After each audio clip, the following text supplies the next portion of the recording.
सभी लोगों को नमस्ते। कैसे हैं? उम्मीद करते हैं आप लोग बहुत अच्छे होंगे। अभी हम जनपद कासगंज और एटा में मौजूद हैं, जो कि कहीं ना कहीं ऐसा जाना जाता है कि राजनीति का गढ़ माना जाता है। यहाँ पर सत्ता की ऐसी ललक रहती है कि कहीं समाजवादी पार्टी तो कहीं भारतीय जनता पार्टी की तीखी लड़ाई जानी जाती है। आज हमारे साथ समाजवादी पार्टी के कासगंज जिला अध्यक्ष विक्रम यादव जी मौजूद हैं और लगातार फील्ड में रहते हैं। और लोकसभा का चुनाव जब हुआ था 2024 में, तो कहीं ना कहीं समाजवादी पार्टी के यहाँ से सांसद बने हैं। देवेश साक्या जी सांसद बने और कड़ी मेहनत से यहाँ पे चुनाव लड़ा गया था। तो आज बातचीत करेंगे 2027 के चुनाव के बारे में, क्योंकि कासगंज की बात करी जाए तो केवल एक विधानसभा सीट पर समाजवादी पार्टी है, बाकी पर भाजपा है, और एटा की सभी सीटों पर भाजपा है। कैसे समाजवादी पार्टी पुनः वापसी करेगी, वो सभी चर्चाएं करेंगे। बहुत बहुत स्वागत है। बहुत बहुत स्वागत है आपका। धन्यवाद आपका। कैसे हैं आप? बढ़िया। राजनीतिक तैयारी कैसी चल रही है 27 के लिए? मैं 24 घंटे जी राजनीति की तैयारी के मूड में ही रहता हूँ। मैं कोई कारोबार नहीं करता हूँ, समाजवादी पार्टी काम करता हूँ। तो बहुत बेहतर है और ज़मीनी तैयारी हो रही है। अच्छा, 2027 का अगर देखा जाए, क्योंकि कड़ी चुनौती रहेगी, क्योंकि भारतीय जनता पार्टी की सभी विधायक हैं, केवल और केवल पटियाली से आपके विधायक हैं, बाकी की भारतीय जनता पार्टी ने सभी सीटों पर कब्जा कर रखा है। देखिए, कैसे वापसी करेंगे आप? देखिए, मैं जब अध्यक्ष बनाया जाता हूँ तो चुनौतियाँ ख़त्म हो जाती हैं। 2012 में हम 2 सीटें जीते थे, एक सीट बहुत मामूली अंतर से हारे थे। 7 नगरपालिका चेयरमैन हम जीते थे, और हम आज जैसे ही मैं दोबारा आया हूँ तो यहाँ हमारा सांसद है, क्योंकि अब समाजवादी पार्टी में जो ज़मीनी पुराने कार्यकर्ताओं को महत्व दिया जा रहा है, सभी वर्गों को जोड़ा जा रहा है, पीडीए के पैटर्न पर काम किया जा रहा है। मैं पहले से 20 साल से पीडीए पर काम कर रहा हूँ, और इसलिए हमेशा जब मुझे मौका मिला, मैंने हमेशा एक बेहतर रिजल्ट अपने राष्ट्रीय अध्यक्ष जी के सामने दिया है। तो यहाँ बहुत अच्छी तैयारी चल रही है। अच्छा, एक चीज़ और बताइएगा, जो भारतीय जनता पार्टी है पीडीए को लेकर कहीं ना कहीं आरोप प्रत्यारोप करते हैं, पीडीए का विरोध करती है, मैं ऐसा बोल रहा हूँ। देखिए, परिवारवाद का नाम दिया है पीडीए को। देखिए, भाजपा ने परिवारवाद का बात किया है, तो ये जो नीतीश के बेटे को लॉन्च किया जा रहा है, ये क्या है? पंकज सिंह राजनाथ सिंह के बेटे हैं कि नहीं है? माननीय कल्याण सिंह जी के परिवार में उनके नाती मंत्री हैं और उनके बेटे पार्लियामेंट लड़ चुके हैं। बीजेपी जो कुकृत्य करती है उसी का आरोप सामने वाले लोगों पर लगाती है, जबकि परिवारवाद की बहुत बड़ी परंपरा, इस परिवारवाद की सबसे बड़ी परंपरा की वाहक भाजपा है। भाजपा से ज़्यादा परिवारवाद, भाजपा से ज़्यादा सामंतवाद, भाजपा से ज़्यादा तानाशाही, भाजपा से ज़्यादा अफसरशाही आपने कभी देखी नहीं होगी। जी। अच्छा, पीडीए जो चल रहा है 2027 के चुनाव में कितना कारगर साबित होगा? क्योंकि 24 में तो हुआ है, 5 से डायरेक्ट 37 सांसद बने आपके। देखिए, पीडीए, समाजवादी पार्टी के राष्ट्रीय अध्यक्ष ने हमेशा पीडीए का सम्मान किया है, चाहे एसपी सिंह बघेल हों, सुंदर सिंह बघेल हों, चाहे बेनी प्रसाद वर्मा हों, जनेश्वर मिश्र हों। उन्होंने हमेशा अति पिछड़े, अति वंचित समाज के लोगों को आगे बढ़ाया। दूसरी बात, समाजवादी पार्टी ने पूरी तरह भांप लिया है।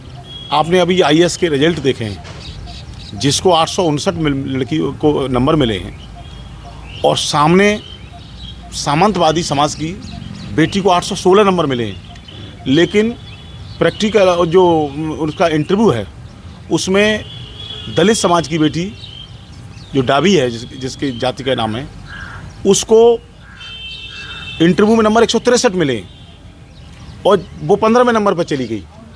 और जिसको 215 नंबर मिले, वो 5वें नंबर पर आ गई। तो ये बहुत बड़ा खेल है। आप आईएएस के इंटरव्यू में देखिए, जो दलित समाज के बच्चे हैं उनको 125 नंबर, 130 नंबर, ओबीसी के बच्चे हैं उनको 160 नंबर, और जो जनरल कास्ट के बच्चे हैं उनको 225 नंबर। इससे होता क्या है कि जो ज़्यादा रैंक लाएगा उसे जिलाधिकारी बनाया जाएगा, वो आम आदमी में काम करेगा, नौकरी से लेके, और लोगों की मदद करेगा।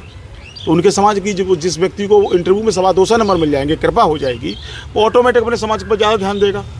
और जिनको कम नंबर मिलेगा वो ना कप्तान बन पाएंगे, ना जिलाधिकारी बने, वो IRS बनेंगे या छोटी सेवा में चले जाएंगे। तो वो सार्वजनिक जीवन में तो आएंगे नहीं। तो इसका मूल लाभ उनको मिलेगा। तो इसलिए पीडीए को आगे सबको जागना पड़ेगा। आज पूरे प्रदेश में देखिए 65 जिलों में किस समाज के जिलाधिकारी हैं। आप केंद्रीय विश्वविद्यालय में देखिए 45 केंद्रीय विश्वविद्यालय में 38 हाई कास्ट के कुलपति हैं, और 7 जो बने हैं वो इसलिए बने कि बाबा साहब ने संविधान बनाया था। उनकी मजबूरी है 22.5% लोगों को, दलित समाज को आरक्षण देना। अगर उसमें ना हो, आपको मालूम है कि जितनी नौकरियां निकल रही हैं 27% ओबीसी का आरक्षण है, लेकिन 7.5% 8% केवल उनको नौकरियों में हिस्सेदारी दी जा रही है। दलित समाज का 22.5% है, लेकिन उनको 5% 4% केवल नौकरियों में हिस्सा मिल रहा है। और उसके बाद उन्होंने NFS कर लिया, जो अयोग्य दिखा करके जगह निकालते हैं, लेकिन दलित और ओबीसी के बच्चों को अयोग्य दिखा करके बाहर कर रहे हैं। तो इसलिए पीडीए तो अब आगे दौड़ेगा। लोग जो पढ़े लिखे वो जान गए कि अगर हम सब इकट्ठे नहीं हुए तो ये बाबा साहब के संविधान को ख़त्म कर देंगे और दलित और पिछड़ों के अधिकारों को ख़त्म कर देंगे।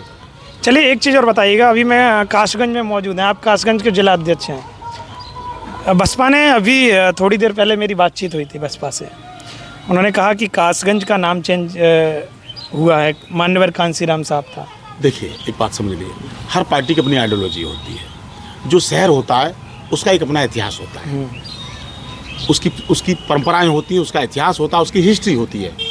ये सही है कि कुछ फैसले अच्छे भी होते हैं और कुछ फैसले खराब भी हो जाते हैं, उसका आकलन करना चाहिए। ये फैसला गलत था या सही? देखिए राजनीतिक परिस्थितियों में क्या हालात रहे होंगे, एक राष्ट्रीय अध्यक्ष ने या पार्टी की एक कोर कमेटी ने, समाजवादी पार्टी जाति विहीन व्यवस्था का विरोध करती है। समाजवाद एक अपने आप में एक दर्शन है। लेकिन मैं एक बात ज़रूर कहना चाहता हूँ, कांसीराम जी बहुत बड़े नेता थे और बाबा साहब आधुनिक भगवान थे। उनका सम्मान रखा जाना चाहिए। और मैं आपको एक बात कहना चाहता हूँ कि समाजवादी पार्टी भी दलित जो जितने महापुरुष हैं उनके सम्मान को आगे बढ़ाने का काम कर रही है, उनकी सोच को बढ़ाने का काम कर रही है। और दूसरी बात, अब हम सब लोग हम अलग अलग थे, आज हमारी आंखें खुल गई, क्योंकि आज हमें मारेंगे कल दलित को मारेंगे, बात एक ही है। इसलिए अब पीडीए के पैटर्न पर हमें चलना है और जो कमियां या गलतियां या नहीं हुई या सही हुई उनकी पुनरावृत्ति नहीं करनी है।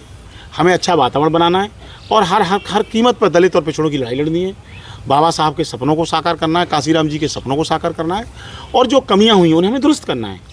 और मैं आपको बताना चाहता हूँ, लोकसभा चुनाव में मायावती जी से भी राष्ट्रीय अध्यक्ष ने कहा था कि आप आएँ और आप प्रधानमंत्री बने। उन्होंने कल भी स्टेटमेंट दिया। वो बहुत बड़ी नेता हैं। हमारी हैसियत कांसीराम जी या मायावती जी सामने क्या है? हम तो एक सामान्य लोग हैं, लेकिन जो सम्मानित हैं हमारे समाज के पुरख हैं वो हमारे समाज के हैं। राजनीतिक रूप से हम अलग हो सकते हैं, लेकिन फिर भी हमें उनका सम्मान करना चाहिए और उनके सम्मान को आगे बढ़ाने का काम किया जाएगा। अच्छा सर, एक चीज़ और बताइएगा, जैसे 27 का चुनाव आ रहा है, 24 के चुनाव में जो आपने वापसी की संविधान को लेकर, 27 का चुनाव किस मुद्दे को लेकर लड़ा जाएगा? क्योंकि भाजपा ने संविधान के मुद्दे को कहीं ना कहीं भ्रामक बताया है। भाजपा के लोग ऐसा कह रहे हैं कि सपा ने भ्रम फैलाया कि संविधान खतरे में है, संविधान कहीं खतरे में नहीं था, इस वजह से 5 से 37 हो गए। संविधान के खतरे का मतलब क्या है? आप ये बताइए, रोहित वेमुला की हत्या हो गई, उसने आत्महत्या कर ली, क्या दलित होना अपराध था? अभी यूजीसी का जो प्रकरण आया, ये क्या है? 118% बच्चों ने आत्महत्याएं की और सुप्रीम कोर्ट के निर्देश पर जो कानून बना और उसको सुप्रीम कोर्ट ने स्टे कर दिया, तो ये संविधान का हनन नहीं है? आप ये बताइए, अभी ढकपुरा में जाटव समाज की बारात को रोका गया, तो क्या उन्हें ये आज ढकपुरा अमापुर के पास में गाँव, अच्छा कासगंज में और मैं लड़ा और उसके बाद जब हमने ज़्यादा दबाव दिया तो 100 मीटर चल लगाए। आज अगर इस दौर में हम लोगों के पुरखों को, पूर्वजों को, बच्चों को अगर इस तरह की अधिकार नहीं होगा तो फिर संविधान कमज़ोर नहीं है क्या? संविधान तो समानता की बात करता है।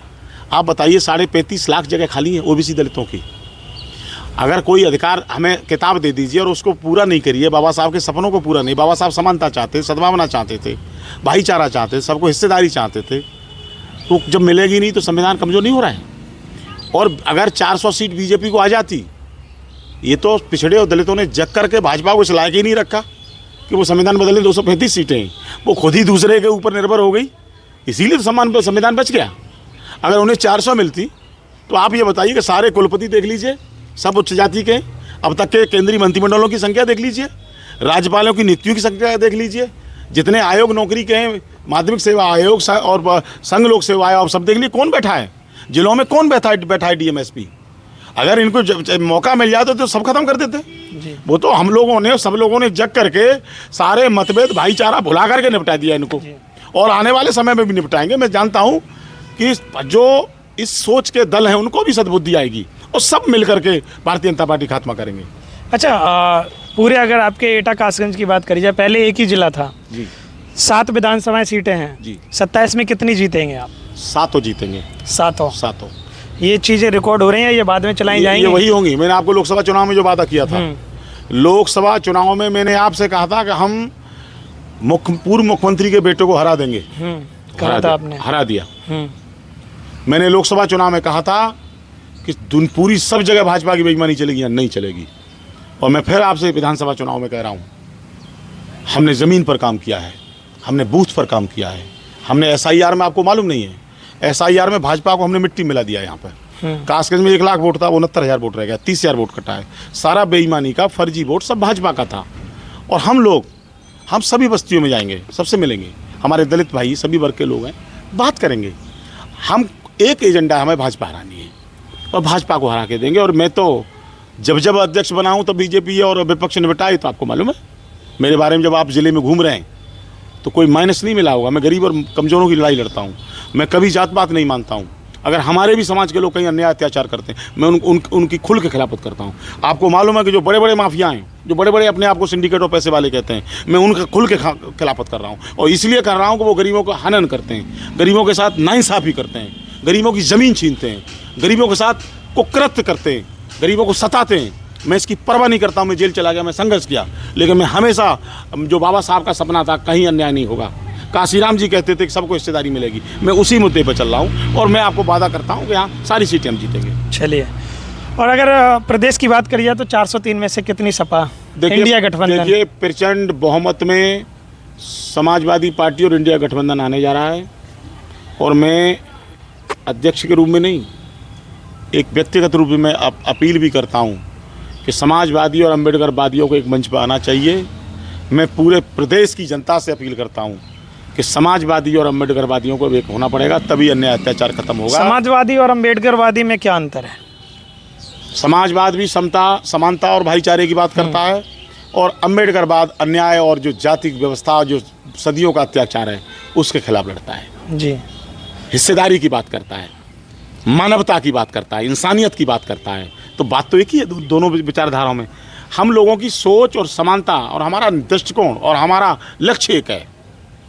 राजनीतिक मतभेद हो सकते हैं, कई मुद्दों पर हो सकते हैं, क्योंकि विचार एक ही हैं। विचार नहीं, हमारा लक्ष्य एक है। हमें समानता, सद्भावना लानी है, हमें भाईचार का काम करना है, और जो सदियों से जो अत्याचार हुआ, जातिगत अत्याचार हुआ है, उसको इस देश से मिटाना है। चलिए, एक चीज़ और बता दीजिए जी, आखिरी सवाल रहेगा। 2027 का जो चुनाव है जी, किन मुद्दों पे आप चुनाव लड़ेंगे? 1 मिनट में बता दीजिए। बेरोजगारी जी, अन्याय जी, जातिगत विद्वेषता, नौकरियों में लूट, भ्रष्टाचार, जी, भाजपा का पाखंडवाद। भाजपा ने पूरे विश्व में देश की किरकिरी करा दी है। नौजवानों को कोई सम्मान नहीं मिल रहा, लाठियां पड़ रही हैं, बेरोजगारी है, आंगनबाड़ी, आशा, रोजगार मित्र, शिक्षा मित्र, सबकी जीवन को इन्होंने बर्बाद कर दिया। सारी संविदा की नौकरियों को कंपनियों को ठेके पे उठा रहे हैं, ना उनका फंड है, ना उनको कोई सुविधा है। तो ये ऐसे मुद्दे हैं जिससे आम नौजवान इनके खिलाफ खड़ा होगा, इनको हराएगा। यही मुद्दे रहेंगे जी। तो आपने देखा समाजवादी पार्टी के जिला अध्यक्ष विक्रम यादव जी हमारे साथ थे और खुलकर बातचीत की है, और पूरी तरह से मन बना लिया है 2027 में समाजवादी पार्टी को लाने के लिए। अब देखा ये जाएगा कि उत्तर प्रदेश की जनता क्या चाहती है, देखा ये जाएगा कि उत्तर प्रदेश में किसकी वापसी होगी, भाजपा पुनः आएगी या फिर समाजवादी पार्टी अपनी वापसी करेगी, या लड़ाई में कहीं ना कहीं बसपा भी रहेगी। क्या सोच रहे हैं आप, कमेंट करके ज़रूर बताइएगा। कासगंज एटा की राजनीति के बारे में बहुत बहुत धन्यवाद सर, आपने अपना कीमती समय दिया। चलिए, थैंक यू, बहुत बहुत आभार।